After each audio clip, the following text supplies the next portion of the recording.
Welcome back, everyone. This is Roy with Pontoon Life. Today I'm going to do a little something different. A while ago I did a video on our Ryobi generator, and I got asked a few questions and such on that, and that was that generator is a very quiet. I don't remember what the decibel level is. I'll have to double check on that. I think it was like 56. But it's a very quiet generator. You can take it anywhere. You can pretty much sit it under a table and have a conversation, and it's fantastic. But you know, there is one thing that generator, I should say, is a con versus a pro. There's more pros than there is cons on that, but it's a 2300 running watts, or I should say 1800 running watts, 2300 starting watts. And during that snowstorm we had in February, that Ryobi came in real handy. You know, that kept us going there for the 3.5 days. We didn't have any power whatsoever, and temperatures were, I think the official temperature, I know there were single digits. At one point the wind chill was -2. Mind you, this is San Antonio, so it is pretty cold. Needless to say, power is out. You can't go anywhere. You know, there's snow and ice all over. So it was pretty interesting. But this little generator really kind of saved the day. Thing is, it didn't really run everything we wanted it to run. You know, I was pretty much maxing it out at 95, 96%. And if it goes over, if it hits that 100%, you know, where it is teetering on max, and if it just one little bit over, it basically, what it does, it doesn't stop it running, but what it'll do is it'll cut the circuit. So basically you lose power to whatever you've got connected to it, and then you got to go out there and you got to hit the circuit breaker on it, and so I always kept it about 95, made sure I had it, you know, just under. And you know, it ran perfect. It worked great. You know, like I say, and I'm going to turn the camera around here. Yeah, that generator was, you know, fantastic. It ran great, and it is Bluetooth. So I was able to keep track of the gas usage and the load, the run time, pretty much everything from my phone upstairs while it was outside, downstairs, down outside of the house. So very efficient, very good generator. But it was just not enough power. So yeah, but I think it was the day after we had power, we ordered a new generator. So that's what this video is going to be about. I'm going to go out here in a minute. I don't want to keep rambling on about this one, but I want to kind of show you the other generator and show you some of the cords and cables that I have, and some of the ideas for that generator. And it is a beast. While this one here, you can, I don't know what the exact weight is on it. I can pick it up. It's got wheels. It's got a little handle. I can roll it around. That other one, even though it's got wheels, is 230 pounds. So it's a beast. So that being said, we'll head outside and we'll go check out what I call the beast. All right, everyone. I'm outside here. This is the Wen 11,000. That's 11,000 watt running. I'm sorry, that's 11,000 watts starting. I believe the run on this is, I want to say, and I'll probably correct it if I see it's wrong. Um, I want to say that the running on this is 7,800 watts. That's full out run time, or full out running wattage. But it is a big generator. Now it's not a full home generator, and it's not one of these big caterpillars that you see outside of a business. So that is just a residential, you know, workhorse generator. There aren't very many that are in that range. I've seen a lot of them. I think Predator makes some that are around 9,000. There was one above this one, I think was 14,000, and I think it was actually made by Ford. But then again, you know, the higher you go, the bigger the price. This thing had everything that I needed it to do, all the wattage I needed, and you know, it's still portable enough where I can move it around. It's got big wheels on it. Like I say, it weighs 230 pounds, or at least that's the dry weight without gas. So, and I usually let it run out of gas. I run it once a month, but I let it run out of gas, so it has no gas in it. You know, like I said, it's just it's a lot louder, but it will run just about anything in the house. Now, I'm going to go and get.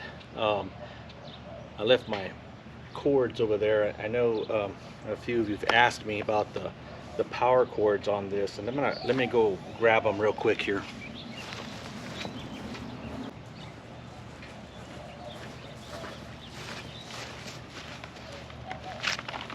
All right, and it is a little windy out here today, a bit sunny, and there are quite a few mosquitoes. You know, it's been raining, and this is the first bright sunny day we had in a couple of days. So I wanted to, you know, come out here and do this video with the generator while I still while the weather was holding.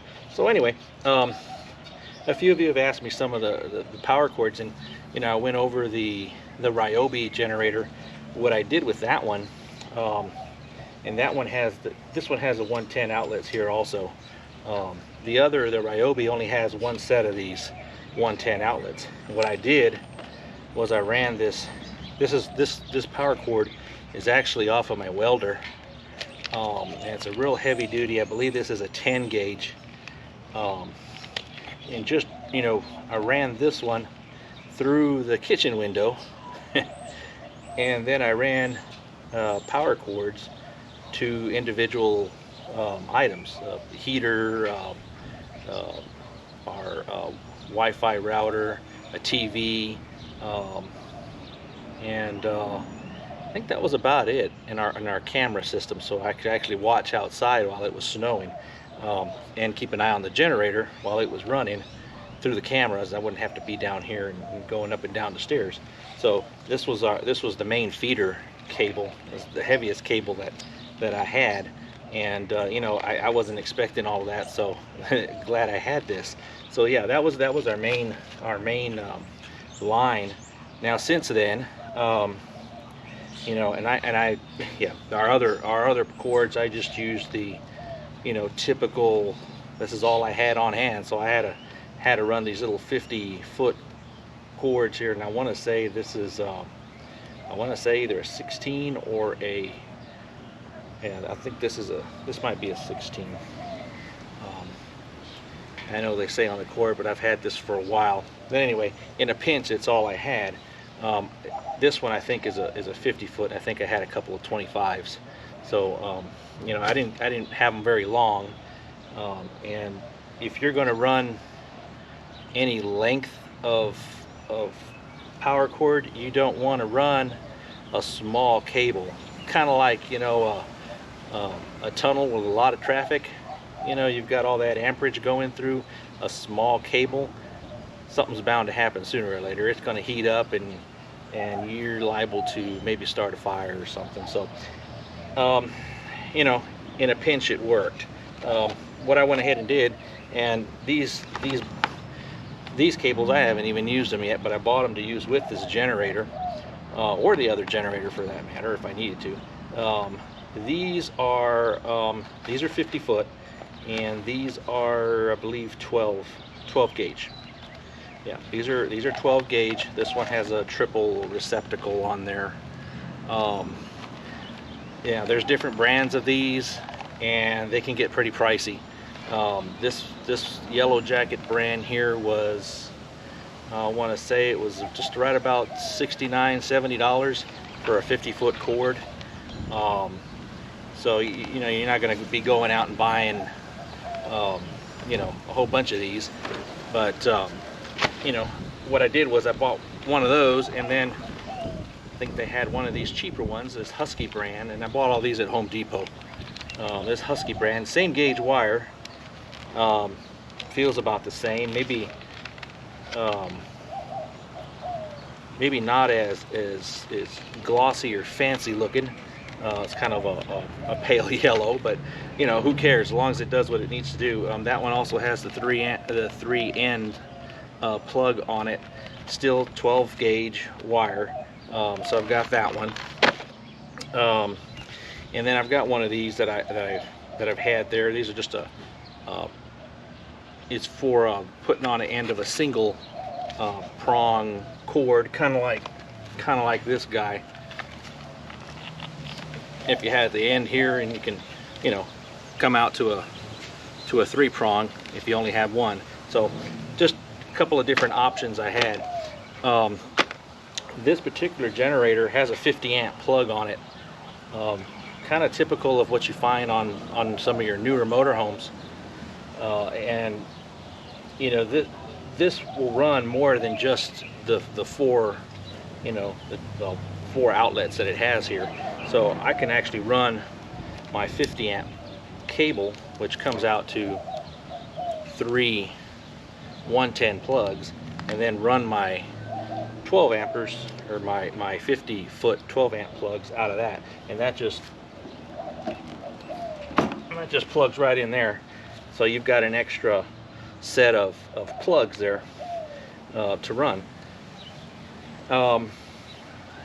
This generator, it'll run off of propane, it'll run off of gasoline, so you got kind of the best of both worlds there.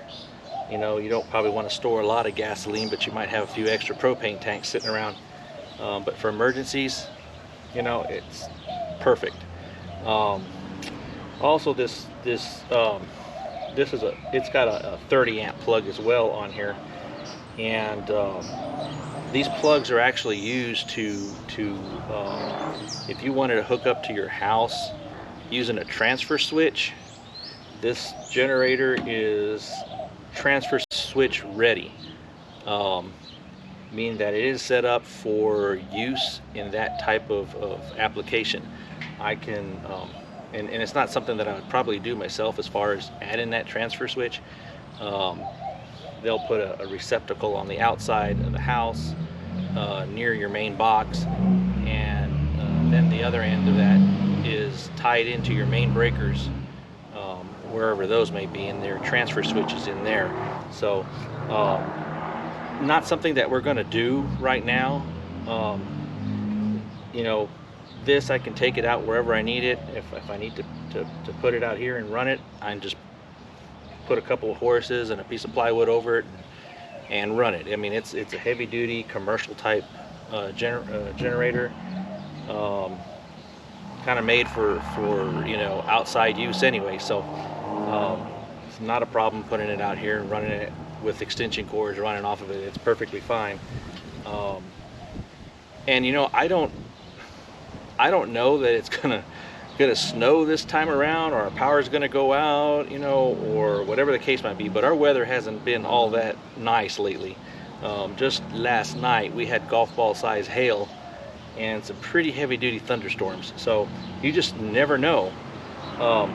And you know, we don't want to be caught, you know, without having to, you know, that they shut our power off again for 3.5 days because, you know, they can't figure out how the power grid is going to compensate for itself. I don't want to be in that situation. So anyway, that being said, I'm gonna gas it up here and fire it up. And I don't want to fire it up and be talking because you won't hear me. It's pretty loud. I believe this one is about a 7, and actually this is quieter than most. I think it's 76 decibel. And some of the other generators that I saw were around the 84, 86 range. So this is a little bit quieter. It's a little bit higher on the wattage. It has a pull start and it has a electric start.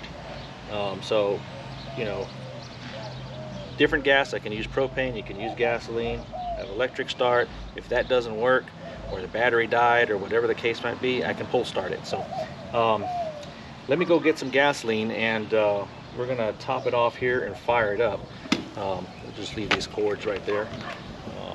And what I'll do before I do that, though, I'm gonna kind of bring the camera around so that you guys can see the generator a little closer. I know I'm just talking about it, but I'm gonna go ahead and just kind of take the camera on a little bit closer angle and give you a better shot of it. All right.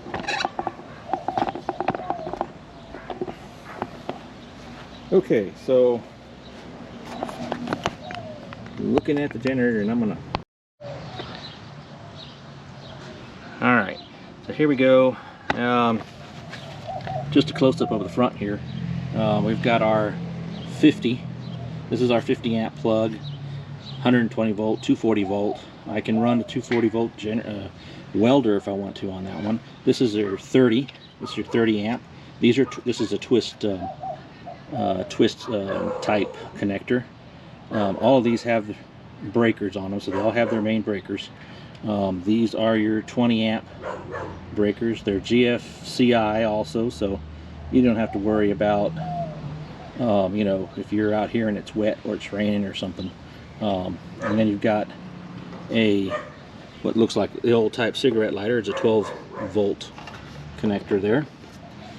And you have your multi-mode meter here, basically your run time, your wattage, what your load is and whatnot, and you can scroll through that using your mode button here. I can switch between propane and gasoline over here, and then I have my engine start for electric starting. So I've got my battery down there, and you've got your propane connector there, and that's about it on the front panel. I mean, it's pretty simple generator. Nothing fancy, no Bluetooth. It has a 457 cc overhead engine. I think, if I remember right, that equates to about a 14 horsepower. And that is an overhead valve. And you can see the rest of the generator there. It's got the wheels. Those are big wheels on there. And then in the back where the exhaust is. I have heard that you can, I know there's a spark arrestor in here, but you can actually put an extension on this tailpipe and put a muffler on it and actually be quieter. So, man, look at that mosquito. That's a big mosquito. On the top here, it's got a 6.5 or 6.6 gallon tank, and we've got our handles there to pull. So that's it in a nutshell. That is a generator, and I'm gonna go get some gas now, and I'll put the camera down and see you on the next slide here.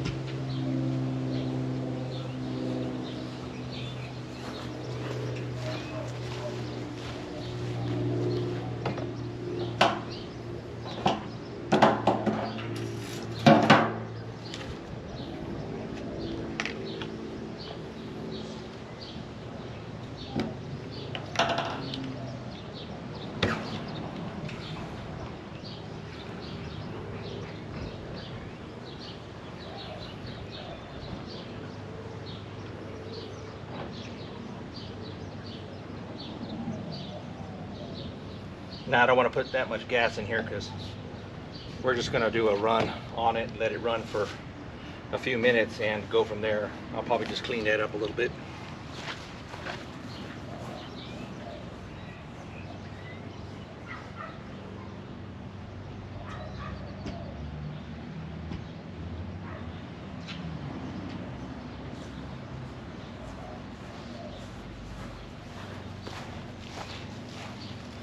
Yeah, you know, I had a smaller gas tank and I decided to use the bigger one, so yeah, it splashes a little bit.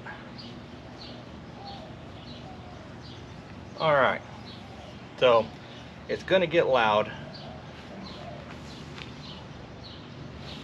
And we have a choke, our choke setting on this side.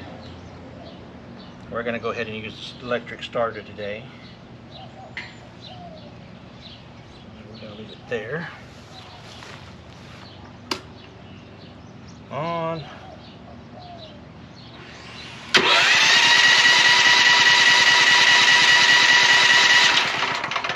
Maybe I put that choke in the wrong position.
Alright, well, we're back in the garage.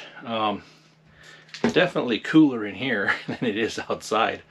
Yeah, you know, I'm no genius with electrical cords or anything like that. I do know though that the longer that you need to run that cord, you need to have ample cord, or say ample gauge wire, to run that amperage, the distance that you need to go. So you know,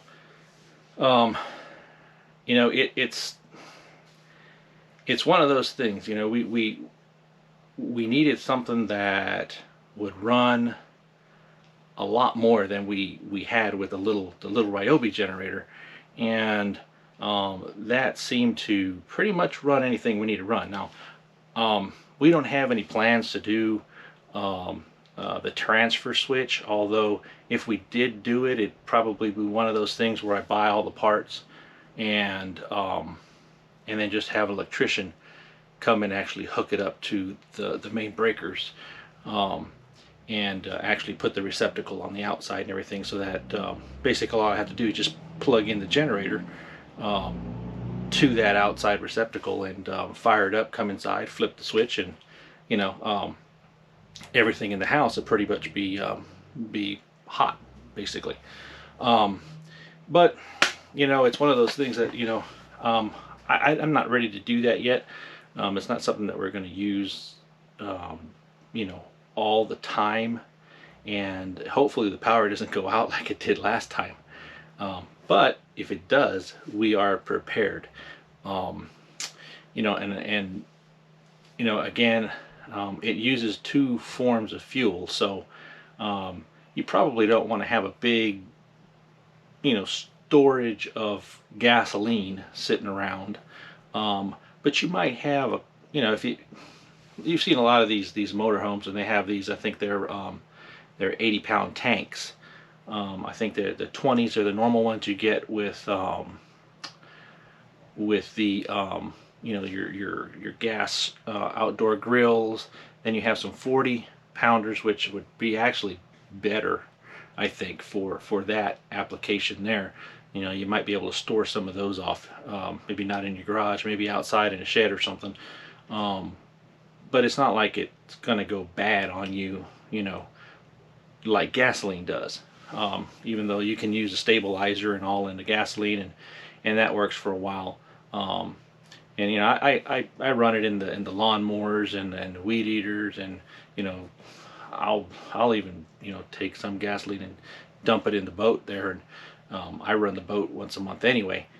So you know it's one of those things. It's good to have the option and the ability to switch fuels. You just never know, you know. Power goes out. Maybe the gas station won't have any gas, or you won't be able to get out to the gas station because the streets are full of ice, like what we had in February. So, either way, it's good to have options. And like I said, I bought a couple of different cords, but I made sure that they were 12 gauge or better. And I had that 10 gauge one from my welder, so I had that one already. So cords aren't cheap. Good heavy duty cords are not cheap. So prepare for that if you plan on doing a bigger generator like that, or any type of generator for that matter. I mean, you need to be able to carry that electricity the distance that you need it. And of course, if you run something like a portable heater or something, keep in mind those are like 1,500 watts. So you're pulling wattage through that wire, and you don't want to run a small household electrical extension cord. And I've seen some nightmares where people daisy chain these little extension cords, and you go and plug it in somewhere, and they're running a space heater or something. Well, that's an accident waiting to happen. You definitely need heavy duty cords, all the way up into your source. And there's charts on the internet, and figuring out how much wattage certain devices take and whatnot. Or you can usually find that information on the back of the device. Most of these heaters are about 1,500 watts. Microwaves are 1,000 to 15, 1,000 to 1,200 watts. TVs vary. So I mean, you really got to kind of do the math and figure out, well, what do I need to run in an emergency, and what do I need? You may not need an 11,000 or that size of a generator. You might get by with, say, a 6,500, and that might do just as well. It depends on what you want to do. I don't have any plans on powering our HVAC system with that. So I've got a few portable heaters if the power goes out in the wintertime, and we'll probably do portable air conditioner if we have power outages in the summertime. We might have a big storm that comes through, maybe a bunch of these power lines get knocked down, or transformers, whatever the case might be. And it's pretty hot out there. At least I can run an air conditioner or two inside portable air conditioners, and still be able to run TV and internet, and our cameras, our security system, and all that good stuff. So it's, I don't want to say bigger is better, because it's not necessarily the case. It's just really, what do you need to run? Is that 6,500 going to do it? Or maybe later on you decide, what, I kind of wanted to run maybe that other heater or air conditioner or something, and 6,500 won't cut it. So then you spend all that money on a 6,500, and you're thinking, well, maybe a 7,500 would have been better if I'd have just spent that extra $100. So I mean, it depends. That generator was it was $8.99, I believe, at Home Depot. So there were some bigger ones. There were a couple, I think, that, well, I know there was a Ford that was 14,000, and then you get into the home systems that are, you know, 20. They might be 17, 20, 25. Um, they can go way up there, you know, and it really depends on what you want to spend and what you want to do. Um, you know, so again, that was basically intended as an emergency generator. It's there when I need it. It's not something that I'm going to use all the time. Um, you know, it's going to sit for most of the time. It's the most usage I'm expecting out of that is me taking it out once a month and starting it and letting it run. You know, I'll let it run maybe a gallon of gas or something through there, maybe an hour or so, and let it run out of gas. I don't leave gas in it. I let it completely run out of gas, and then I just shut it off, close the fuel valve, and store it like that. You never want to turn it off and then store it with gas, and that goes for this little Ryobi that I have here, or you know, I won't say a lot. Lawnmowers I don't really do that with.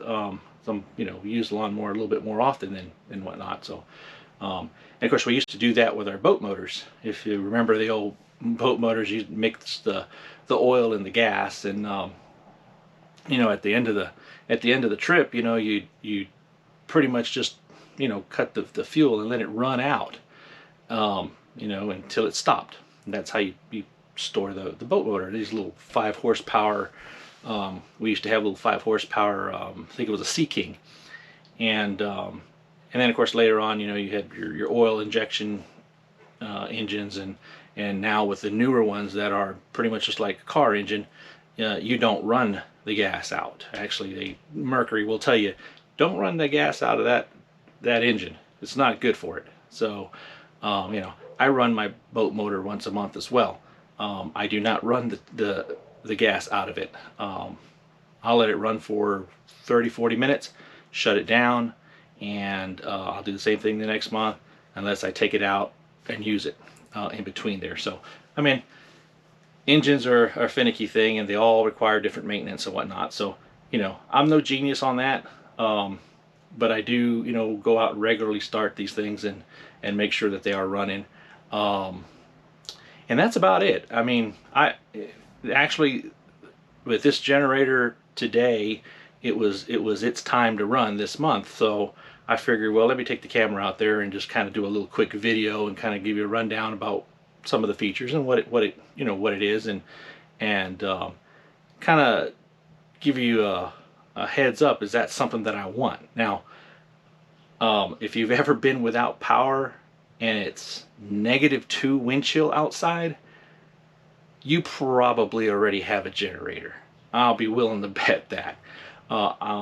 If you've never had that issue, you may or may not have one. But let me tell you, it is not fun when you are completely iced in and you cannot go anywhere, and the power grid has been shut down and there is no power anywhere around you, and it's -2 wind chill out there, snow and ice, and yeah, it's not fun. So that's why we have it.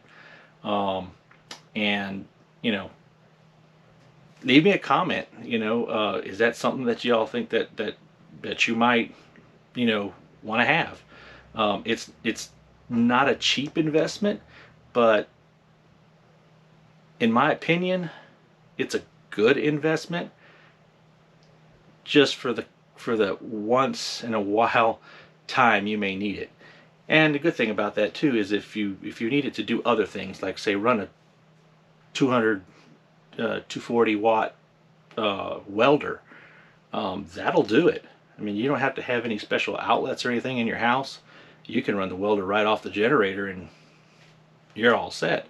Or if you happen to maybe work maybe in an off-grid property somewhere or something, and you need power for your tools or whatever, you know, you happen to be doing out there, that's another good thing.